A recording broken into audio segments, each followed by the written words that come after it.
بسم اللہ الرحمن الرحیم۔ اللہ تبارک و تعالیٰ کے پاکیزہ نام سے آغاز کرتے ہیں جو بہت مہربان نہایت رحم والا ہے۔ الحمدللہ درس بخاری کا سلسلہ پچھلے پروگرام میں کتاب الصوم تک پہنچا تھا۔ وقت کی قلت کی بنا پر ہم اس کا صحیح طریقے سے آغاز نہیں کر سکے تھے۔ آج انشاءاللہ اس کا باقاعدہ آغاز ہوگا۔ صوم عربی میں روزوں کو کہتے ہیں، تو کتاب الصوم کا مطلب روزوں کا بیان یا روزوں کی کتاب۔ اور کتاب آپ کو بتایا ہے کہ ایک مضامین کے ایسے مجموعے کا نام ہے جس میں ایک ٹاپک سے متعلق مختلف قسم کے مسائل جمع کر دیے جائیں۔ جیسے کتاب الصلاۃ کہیں گے تو صلاۃ نماز سے متعلق مختلف نوعیتوں کے مسائل، اس میں نماز کی شرائط ہیں، فرائض ہیں، واجبات ہیں، سنن ہیں، مستحبات ہیں، مفسدات نماز ہیں، ان کا بیان ہوگا۔ ایسے ہی کتاب الصوم جب فرمایا تو روزے سے متعلق مختلف چیزیں یا مختلف احادیث کریمہ امام بخاری رحمۃ اللہ علیہ اس حصہ کتاب میں درج فرمائیں گے۔ رمضان کے روزے جیسے کہ آپ کو پتہ ہے کہ یہ فرض ہوتے ہیں، اور سن 2 ہجری میں روزے فرض ہوئے۔ گویا کہ جب سرکار ہجرت فرما کے مدینہ منورہ تشریف لائے تو پہلے سال تو روزے نہیں تھے، اس سے اگلے سال سے پھر آپ نے فرضیت ہو جانے کے باعث آیت کے نزول کے بعد روزے رکھنے شروع فرمائے، اور 9 سال تک آپ نے لگاتار روزے رکھے، اور پھر یہ سلسلہ جاری و ساری ہے۔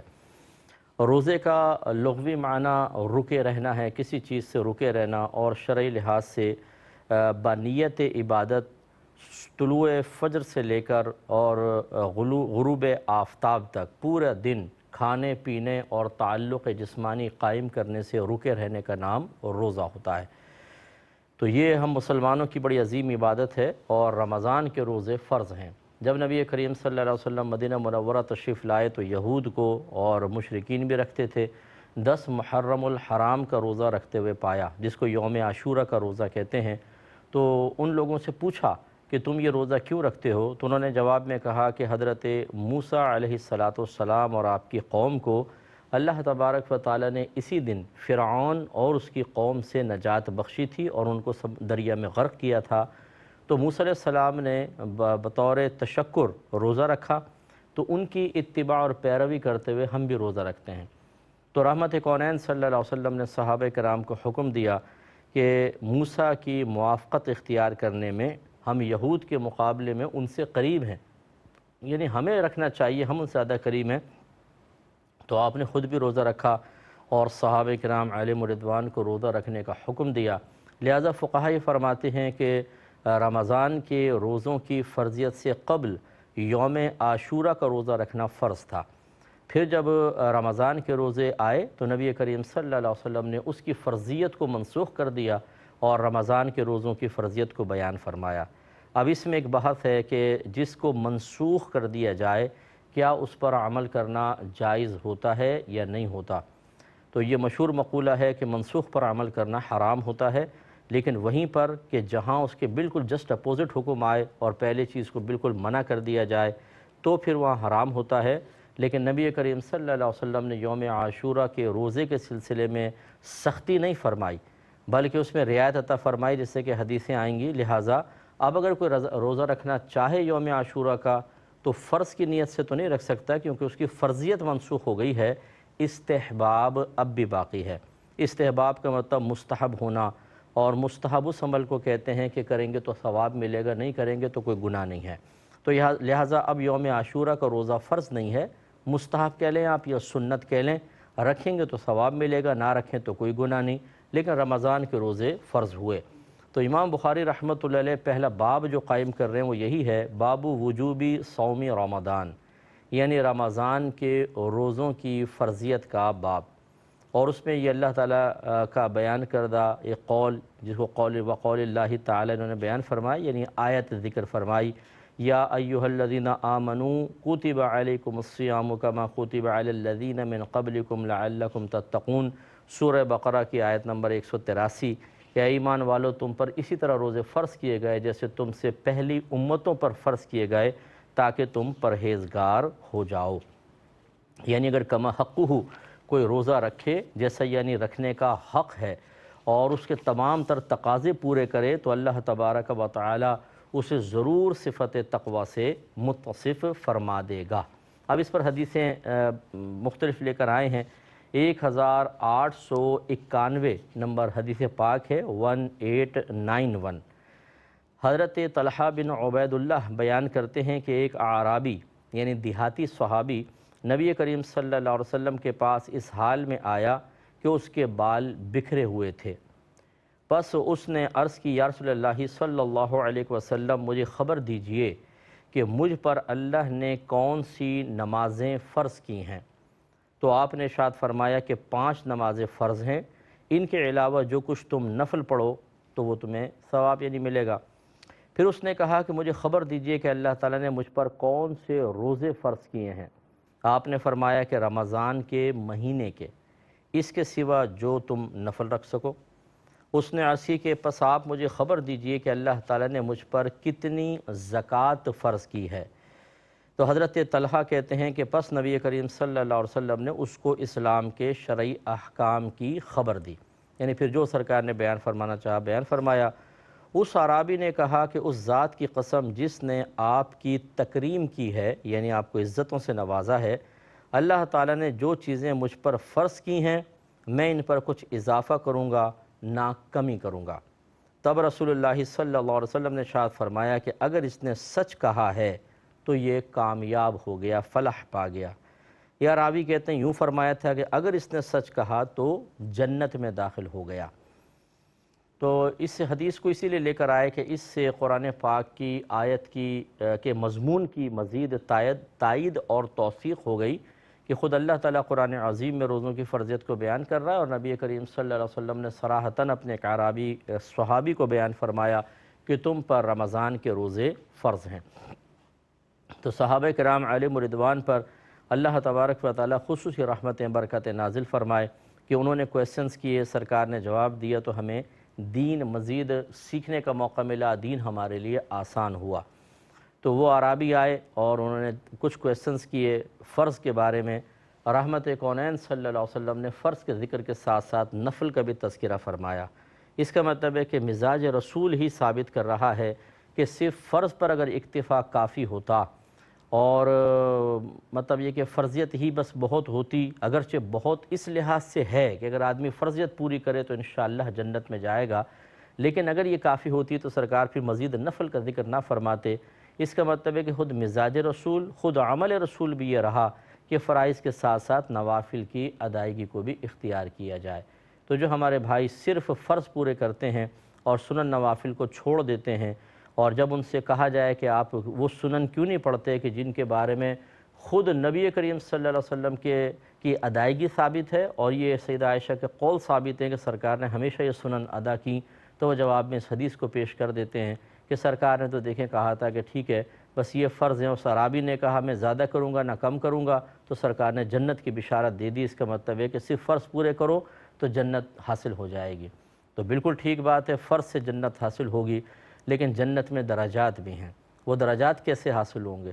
اگر ہر فرض ادا کرنے والے کو جنت کا درجہ جنت مل جائے تو تمام فرائض ادا کرنے والے تو بالکل برابر ہوں گے۔ اس کا مطلب ہے جو مزید درجات ہیں وہ کون حاصل کریں گے؟ جو مزید نوافل پڑھیں گے۔ ایک تو جتنا فرض میں خلوص زیادہ ہوگا، جتنا تقاضائے شریعت کو ملحوظ رکھا گیا ہوگا، جتنا مطلوب شرع کے موافق فرض کو اہتمام اور احتیاط سے ادا کیا ہوگا اتنا ہی ثواب زیادہ۔ لیکن ساتھ ساتھ اگر نفل بھی ادا کیے جائیں، نفل سے مراد میری یہاں پر سنت موقدہ، سنت غیر موقدہ، اور جن کو ہم نوافل کہتے ہیں جو نفل مستحب ہوتے ہیں، ان کی ادائیگی بھی انسان رکھے تو یہ درجات کی بلندی کا سامان پیدا کریں گی۔ اور یہی سرکار نے اشارہ فرمایا کہ تم پہ یہ 5 نمازیں فرض ہیں، لیکن اگر تم نفل بھی پڑھنا چاہو تو پڑھ سکتے ہو، اور رمضان کے روزے فرض ہیں، ہاں اگر تم نفل روزے رکھنا چاہو تو یہ ساتھ ساتھ نفل کا تذکرہ بھی سرکار نے اسی لیے فرمایا تاکہ صرف فرائض تک اکتفا نہ ہو بلکہ نوافل کی طرف بھی رغبت رہے۔ اچھا، اب ان صحابی نے جب یہ جواب میں کہا کہ جو کچھ مجھ پہ فرض ہے میں ان پر کچھ اضافہ کروں گا نہ کمی، اب اس قول کے 2 مفہوم بیان کیے گئے ہیں۔ ایک مفہوم تو یہ ہے کہ ان کا کہنے کا مطلب یہ تھا کہ میں نوافل وغیرہ ادا نہیں کروں گا، بس میں فرض ہی پڑھوں گا، نہ فرض میں کمی کروں گا، نہ فرض میں کچھ زیادتی کروں گا۔ تو ایک یہ قول ہو سکتا ہے۔ دوسرا یہ بھی مطلب ہو سکتا ہے کہ میں ان باتوں کے بیان میں نہ کچھ کمی کروں گا نہ زیادتی کروں گا، یعنی جو آپ نے بتایا میں ایسے جا کے ان کو بتاؤں گا، فرض کے بارے میں تفصیل نہ اس میں کمی کروں گا نہ زیادتی کروں گا۔ یہ بھی ایک مطلب ایک مفہوم لکھا ہے۔ اس کا مطلب ہے کہ صرف یہی مفہوم اخذ کرنا کہ ان صحابی نے گویا کہ عرض کیا رسول اللہ میں نوافل نہیں پڑھوں گا، صرف فرض پڑھوں گا، یہ ایک اس کی جہت ہے۔ دوسری جہت یہ بھی تو ہے کہ وہ تو صرف بیان کرنے کے سلسلے میں یہ کہہ رہے تھے، انہوں نے نوافل کا انکار کوئی کیا تھا کہ میں بالکل نہیں پڑھوں گا، تو اس لیے دونوں ہی پہلو چونکہ ہیں، دونوں پہ توجہ رکھنی چاہیے۔ اسی لیے ہمارے فقہائے احناف نے ہمیشہ سنن اور نوافل کو فرائض کے ساتھ متصل کر کے ذکر کیا ہے۔ مثلا ہم فجر کی 2 فرض کہتے ہیں تو ساتھ میں 2 سنتیں جو سرکار نے بکثرت ادا فرمائی وہ بھی ذکر کرتے ہیں۔ ظہر کی 4 سنت موقدہ، پھر 4 فرض، پھر 2 سنت، پھر 2 نفل، پھر عصر سے پہلے کی 4 سنتیں، پھر 4 فرض، پھر 3 مغرب کے فرض ہیں، پھر 2 سنت، پھر 2 نفل، اسی طرح عشاء کی 4 سنت، 4 فرض، 2 سنت، 2 نفل، 3 وتر، پھر 2 نفل، اسی طرح جمعے کے اندر آپ دیکھ لیں۔ تو یہ فقہائے احناف گویا کہ نہ صرف اس حدیث پر عمل کر رہے ہیں بلکہ نبی کریم صلی اللہ علیہ وسلم نے جو کچھ کر کے دکھایا، جو مزاج رسول سے سمجھ میں آیا، جو موافقت مزاج رسول تھی، ان سب کو ملحوظ رکھا اور اتنے نفیس انداز سے درجات کی بلندی کے لیے رکعات کی ترتیب کو مرتب کیا، ترتیب کو بیان کیا۔ ہمیں اسی کے مطابق ادا کرنا چاہیے۔ ہاں یہ ضرور ہے کہ اگر کبھی ایسا ہو جیسے آپ سفر پہ جا رہے ہیں مثال کے طور پر اور وقت کم ہے، قافلہ نکل جانے کا خوف ہے، تو آپ صرف فرائض پر اکتفا کر سکتے ہیں۔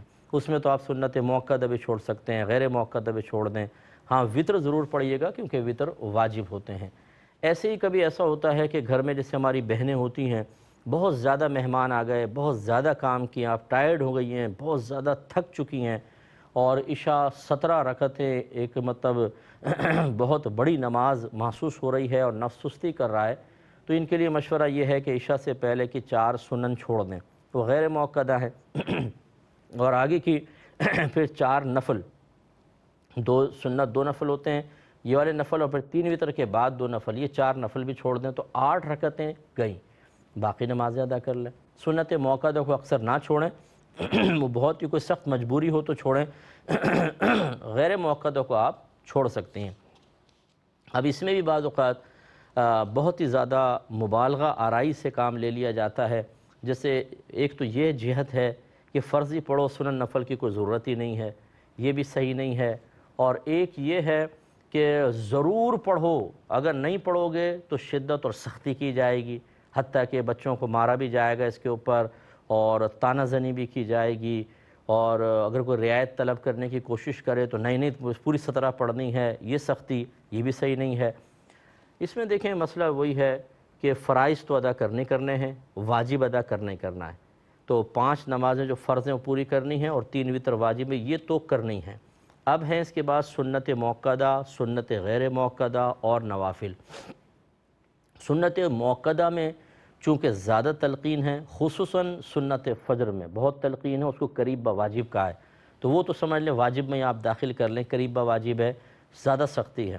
باقی جو سنن موقدہ ہیں وہ اسی لیے ان کو سنت موقدہ کہتے ہیں کہ نبی کریم صلی اللہ علیہ وسلم نے اکثر ان نمازوں کو ادا کیا، کبھی کبھی جواز امت کے لیے، آسانی امت کے لیے چھوڑ دیا، کیونکہ اگر آپ نہ چھوڑتے اور لگاتار پڑھتے رہتے تو رحمت کونین صلی اللہ علیہ وسلم جو بھی عمل بطور عبادت لگاتار اختیار کریں وہ ہم پر واجب ہو جاتا ہے۔ یہ اچھی طرح یاد رکھیں، یہ اصول ہے، لہذا سرکار بہت سے اعمال میں دوام اور استمرار نہیں قائم کرتے تھے، لگاتار کیا پھر چھوڑ دیا، پھر کر لیا، جب چھوڑنا ثابت ہوا تو ثابت ہو گیا کہ واجب نہیں ہے، تو پھر اس کو سنت موقدہ کے درجے میں رکھا۔ اس لیے سنت موقدہ بھی پڑھوا لیں بچوں سے یا گھر کی خواتین سے، باقی سنت غیر موقدہ اور نوافل ان کے ترک پر کوئی گناہ نہیں ہوتا، یہ پڑھیں بہت اچھی بات ہے، نہ پڑھیں کوئی گناہ نہیں ہے۔ جیسے عصر سے پہلے کی 4 سنتیں، عشاء سے پہلے کے 4 سنتیں غیر موقدہ ہیں، تلقین کریں، پڑھیں تو بہت اچھی بات ہے، درجات کی بلندی کا سامان ہوگا۔ ایک حدیث کے مطابق اگر بروز قیامت انسان کے فرائض میں کمی ہوگی تو نوافل کے ذریعے وہ کمی پوری کی جائے گی، اس لحاظ سے یہ بھی کام کے نوافل ہیں۔ لیکن اگر سستی ہے، لیکن اگر بچے مطلب اتنی زیادہ نماز کو پڑھنے میں نفس کی سستی محسوس کر رہے ہیں اور کوتاہی محسوس کر رہے ہیں، یعنی ٹائرڈ ہو رہے ہیں، فیڈ اپ سے ہو رہے ہیں، تو چلو بیٹا تم 4 فرض پڑھ لو، عصر کی 4 سنتیں چھوڑ دو، تو خوشی سے بچہ پڑھ لے گا اور اس میں کوئی گناہ بھی نہیں ہے۔ ایسے ہی عشاء کے اندر پہلے کی 4 سنتیں غیر موقدہ ہیں، اور پھر آگے کے 4 نوافل چھڑوا دیں، 8 نوافل، بالکل کوئی گناہ نہیں ہے، کوئی ملامت بھی نہیں ہے آخرت کے اندر۔ تو یہ میں آپ کو سمجھانا چاہ رہا ہوں کہ بعض اوقات تو اتنی مبالغہ آرائی کہ صرف فرض پڑھو، اس کے علاوہ کچھ نہ پڑھو، اور کہیں یہ مبالغہ آرائی کہ فقہا نے اگر لوگوں کو عبادات کی طرف مائل کرنے کے لیے کہیں سرکار سے ثابت ہوا اسے بھی درج کر دیا کہ یہ بھی پڑھ لو، تو اسے بھی اتنا سختی اور اتنی شدت کے ساتھ نافذ کرنے کی کوشش کرنا کہ نماز سے انسان متنفر ہو جائے۔ دونوں چیزوں پر بڑی توجہ رکھنی چاہیے۔ اب 2 چیزیں ہیں، ایک اپنے لیے فیصلہ کرنا، ایک دوسرے کے لیے فیصلہ کرنا۔ اپنے لیے آپ جتنا سخت فیصلہ کرنا چاہیں آپ کی مرضی ہے، بس حقوق العباد میں کوتاہی نہ ہو، آپ ساری پوری نماز پڑھیں۔ لیکن جب آپ کسی کو مشورہ دیتے ہیں، مثال کے طور پہ آپ ایک دوست ہے، وہ کہتا ہے یار میں نماز شروع کرنا چاہتا ہوں، یا آپ نے ترغیب دیا ہو یا نماز پڑھو، اب وہ کہتا ہے یار عشاء کی تو بہت لمبی نماز ہوتی ہے، یار میں پڑھ نہیں پاتا ہوں، نفس سستی کرتا ہے۔ آپ کہیں کہ اچھا اگر اس میں کچھ نمازیں کم ہو جائیں تو وہ کیسے؟ اچھا عشاء سے پہلے کی 4 اور آگے کی 4 نوافل چھوڑ دو، تم 8 چھوڑ دو، تم باقی پڑھ لو، 9 پڑھ لو، 17 ہوتی ہیں کل 9 پڑھ لو۔ اب وہ کہے صرف 9 پڑھ لوں صحیح ہے، آپ میں بالکل ٹھیک ہے، تو اس کی گرفت کوئی نہیں ہے، کیونکہ سنت غیر موقدہ چھوڑ دیں، نوافل چھوڑ دیں، اس کے بارے میں قیامت میں پوچھا تک نہیں جائے گا۔ اس طرح آپ نے اس کو ایک نماز کی طرف مائل کر لیا، کچھ عرصے بعد اللہ اس کو ذوق عطا فرمائے، آپ کے بغیر کہے غیر موقدہ بھی ادا کرے گا، نوافل بھی ادا کرے گا۔ لیکن ہم شروع سے اتنا بعض اوقات سخت عبادات کا تصور پیش کرتے ہیں اور اس میں رعایت اور گنجائش کی کوئی راہ نہیں چھوڑتے ہیں، تو سامنے والا بیچارہ گھبرا کر عبادت کی طرف نہیں آتا ہے۔ اس حکمت کو ملحوظ رکھیے۔ اب انہوں نے جو کہا، سرکار نے بشارت دی کہ اگر اس نے سچ کہا تو یہ کامیاب ہو گیا، یا راوی کہتے ہیں سرکار نے فرمایا اگر اس نے سچ کہا تو جنت میں داخل ہو گیا۔ اس کا مطلب یہ ہے کہ اگر کوئی فرائض بھی پورے کر لے لگاتار تو وہ جنت میں داخل ہو سکتا ہے۔